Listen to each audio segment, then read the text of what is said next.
This is King World News. I'm Eric King. Remember to go to our homepage where we've already had Bill Fleckenstein, and what an incredible interview he gave. But without any further delay, here is Gerald Celente. Joining us now is Gerald Celente. He's the director of Trends Research and author of Trend Tracking and Trends 2000, and publisher of the Trends Journal, and is considered by many to be the top trends forecaster in the world. Gerald, I was speaking earlier with Bill Fleckenstein about this, the deterioration in the stock market. Obviously, that worsened as the day wore on. Here we are just after the close, and we were down 400 points or so on the Dow. The NASDAQ got cratered. Bonds got torched. It was just crude oil got smacked. It was just a bloodbath out there today, wasn't it? Well, it was, and why? What's the reason? What's the reason being given? The reason, of course, is that the Boston Fed President Eric Rosengren said that, here's a quote, "Low interest rates are increasing the chance of overheating the U.S. economy." Who's this guy talking to? What is he talking about? Low interest rates are increasing the chance of overheating the U.S. economy. I mean, this guy's with the Fed. I mean, could he read? I'm sure he could read numbers. Hey, look at our GDP. Yeah, it's speeding ahead about what, 1% so far for the first half of the year? Oh, that's really strong, isn't it?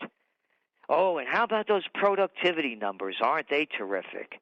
Yeah, and you saw that new service industry data that had its worst showing in, only 6 years. What is he talking about? Look at the last numbers with the unemployment and the job creation. They were worse than expected. So what they're doing is they always do this.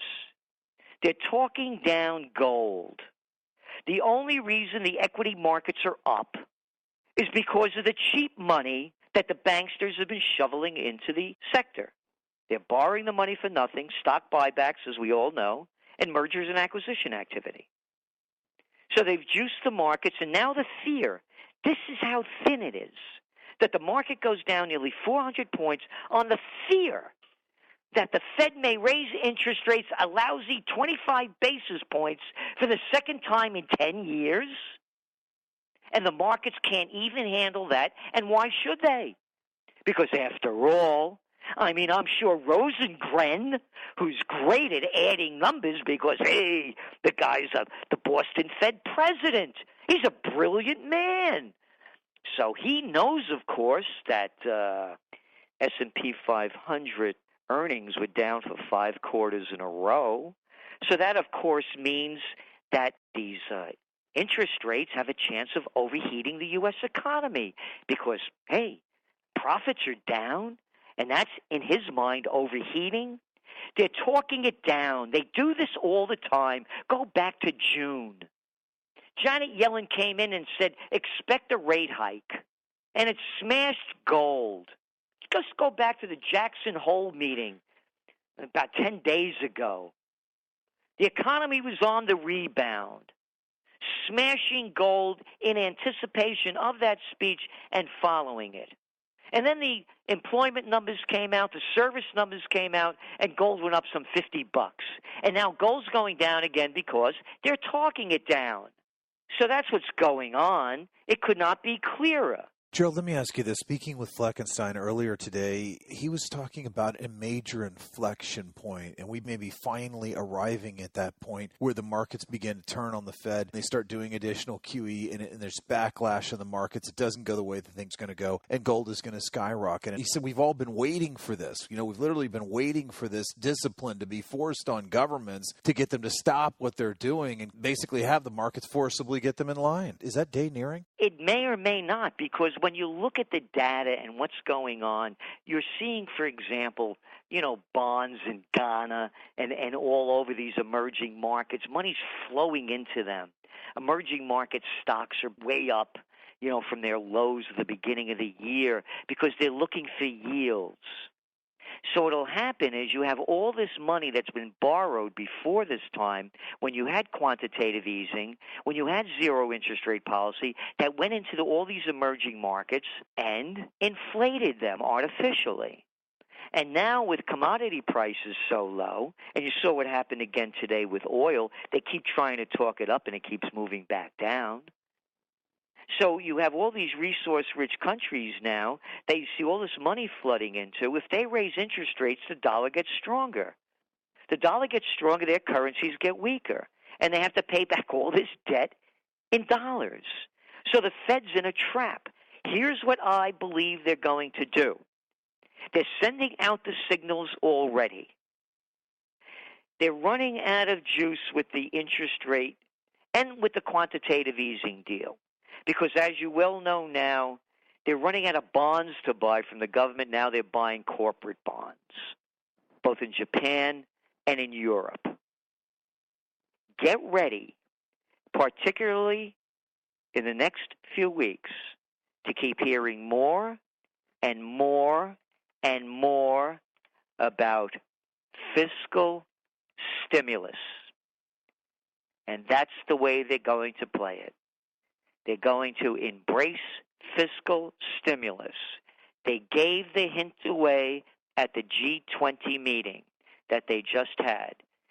The big talk of the G20 meeting was to counter the populist movements that are sprouting up around the world as a reaction to Fed policy, central bank policy, that has enriched the already very rich and pushed the middle class into the lower class. But, Gerald, how do they counter that? How do they counter that movement? What does that mean? Well, what they're going to do to try to counter it is saying, look, folks, we're going to help you. We're going to stimulate the economy and create jobs. So it's another way of taxing us to steal our dough and give it to their buddies under the guise that they're going to build infrastructure or whatever else they can invent.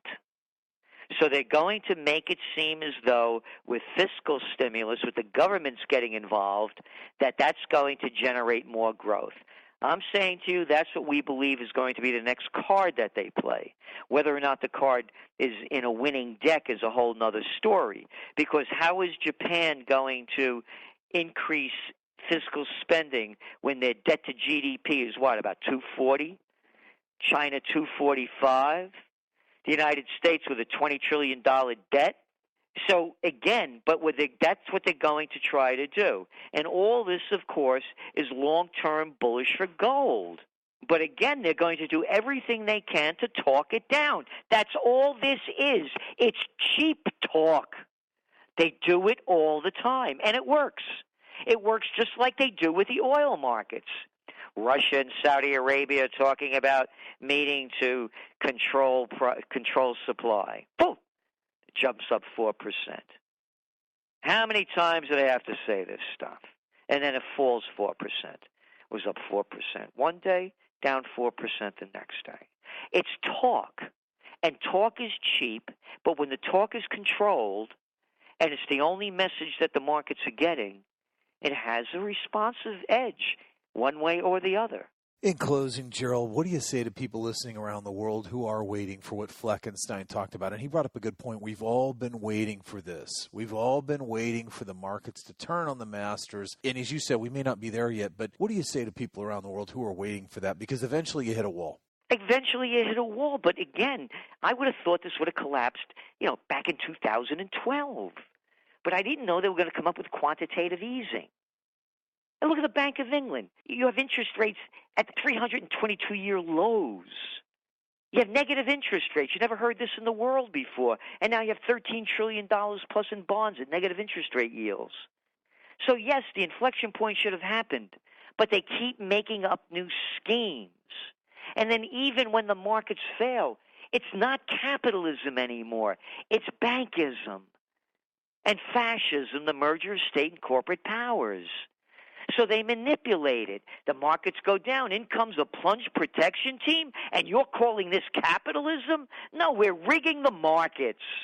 And, of course, in China, they have a national team. And every other country has one, too, whatever name they want to use.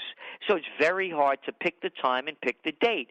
I believe, however, we are at that point. And look, go back in history.